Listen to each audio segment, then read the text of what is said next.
আমাকে আজও সেই রাত্রের কথা মনে করিয়ে দেয়, যে রাত্রে আমি খুলনা থেকে আমার গ্রামের বাড়ির আড়লি আমি প্রবেশ করি গভীর রাতে, যা কিনা আমার মা এবং বাবা কেউ জানতো না। কেন আসলাম খুলনা থেকে এই গ্রামে, আমি আসলাম কার কথায় আসলাম, কি জন্য আসলাম, যেটা আমি কাউকে বলতে পারি না। যাদের কথায় আমি খুলনা থেকে গ্রামের বাড়িতে আসলাম, সেই ব্যক্তিগুলোই আমাকে একসময় সবল দিল এবং আমাকে আমার মা বাবাকে বিতাড়িত করার জন্য তাদের যে পরিকল্পিত প্ল্যান, তাদের যে পরিকল্পিত শখ আমার উপর দিয়েই বর্তালো। আমি আজও ভুলতে পারবো না আমার গ্রামের সেই সকল ব্যক্তিবর্গের কথা, যারা পরিকল্পিতভাবে আমাকে ব্যবহার করে আমার গ্রাম ছাড়া করছে, আমার গ্রাম থেকে বিতাড়িত করছে। তাদের কথা আমি আজও ভুলব না।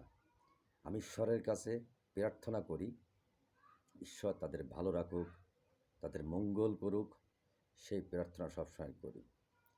পাশাপাশি আমি এটুকু বলতে চাই যে আমাকে গ্রাম থেকে চলে আসার পিছনে যে সকল ব্যক্তিবর্গ দায়ী, তাদেরও জন্য ঈশ্বর সেই দৃষ্টিভঙ্গি দিয়ে দেখে। কারণ আমি একটি নিষ্পাপ ব্যক্তি হিসাবে খুলনায় পড়াশুনো করতাম। আমার ধ্যান জ্ঞান পড়াশুনো করা, ঠিক সেই সময় কিছু কুচক্রী ব্যক্তি আমার মগজটাকে ধুলাই করার চেষ্টা করে এবং তাদের স্বার্থ হাসিল করার চেষ্টা করে। আমি অদ্ভুতভাবে ভাবি এখন যে ওদের কী পরিকল্পনা ছিল। এই পরিকল্পনা আজও বাস্তবায়ন করার জন্য আমাকে কিভাবে তারা ব্যবহার করছে, এটা এখন আমাকে ব্যথিত করে এবং আমি এখন ভাবলে নিজেকে নিজে আমি শিহরে উঠি। এ কী পরিকল্পনা কেউ করতে পারে? তারপরও আমি মেনে নিছি ঈশ্বর তাদের সহায় হোক এবং আমার পরে যে অত্যাচার, যে অন্যায় করা হয়েছে, সে অন্যায় যেন ঈশ্বর তার সুস্পষ্ট সমাধান ঈশ্বরই দিবেন।